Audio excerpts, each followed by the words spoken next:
Hello again. Well, this is the cylinder for the vintage Yale padlock of Terry B, and I'm going to show you how to gut it and put it back together again. There are no pins in here, and the reason there aren't any pins is because I need to, up there's a magnifying glass and light, and I need that to be able to see what I'm doing, really. Otherwise I can't see it, and I don't want to muck it up.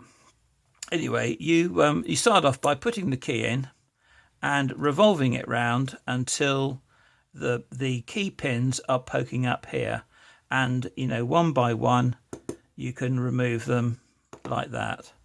Work your way down. Now, when I first gutted this, I couldn't do that because these holes were a bit manked up. They were manky, but now they're slightly opened and you can get the pins out okay. At the top here, the key is still in. At the top, you've turned it round, and now you've got it so you can pop the core out, and there's the core retention pin just there. If you can see, I don't know whether you can see that. If I can go like that, you can get a better view, perhaps. There it is, just in there. Goes all the way down through there. So you've got to pop that out. One of the things you're going to do, though, before you do that, is where are we? Turn it to the side, 45 degrees. Pull the key out. Turn it before you pull it out, and put in the gutting key. Okay, there's a little key. It's a gutting key. That goes in.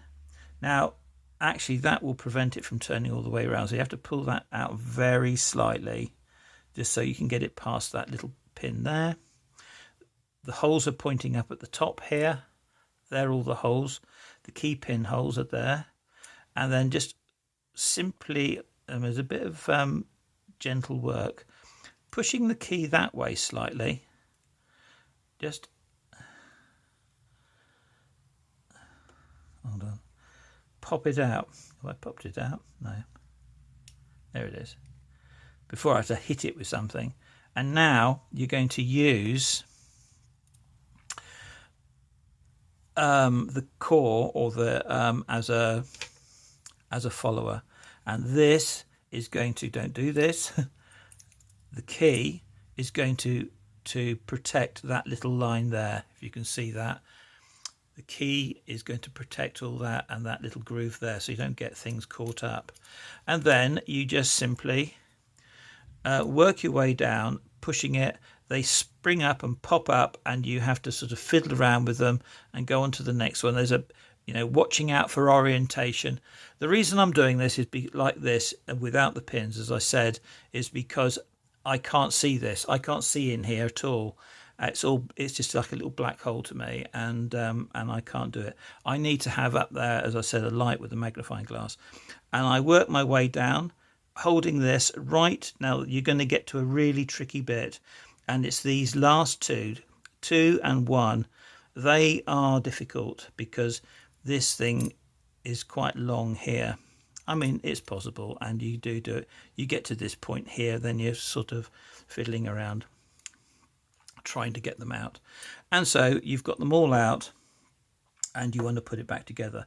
Now, putting it back together, you'd think is sort of reverse, but it is, I suppose.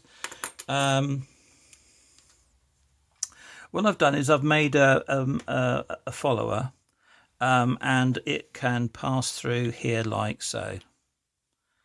Okay. Right. Now then, what you do is you turn it slightly, so this groove is on one of the sides, whichever one you want, whatever you're comfortable with. Just don't have it going down the center, although it would be all right.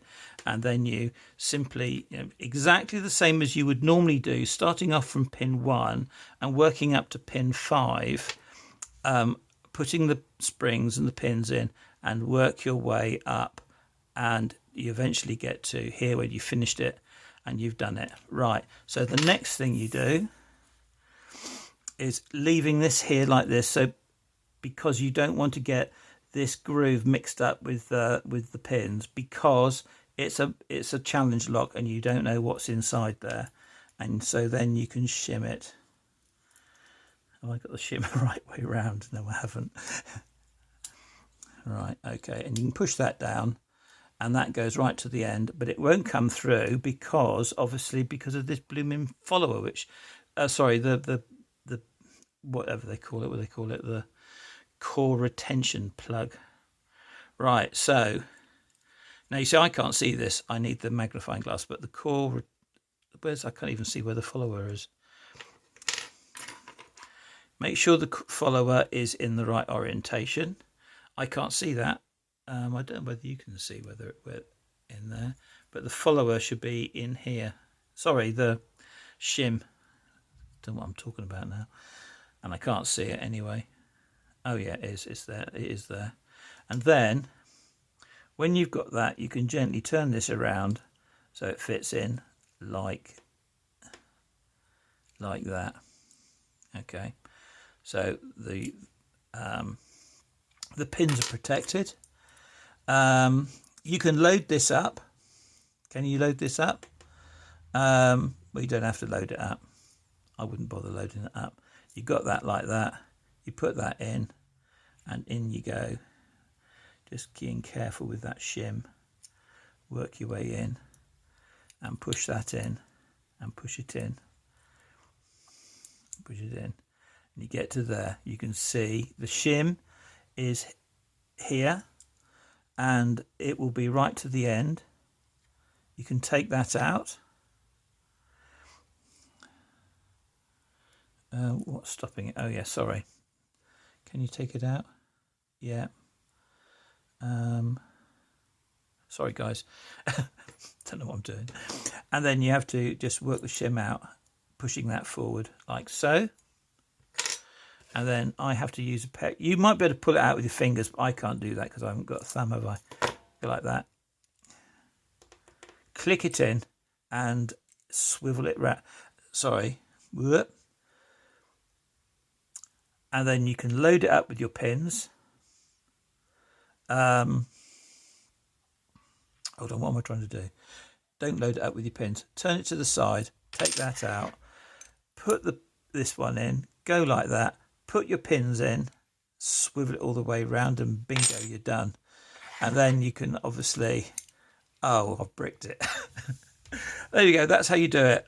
Just a quick explanation of how to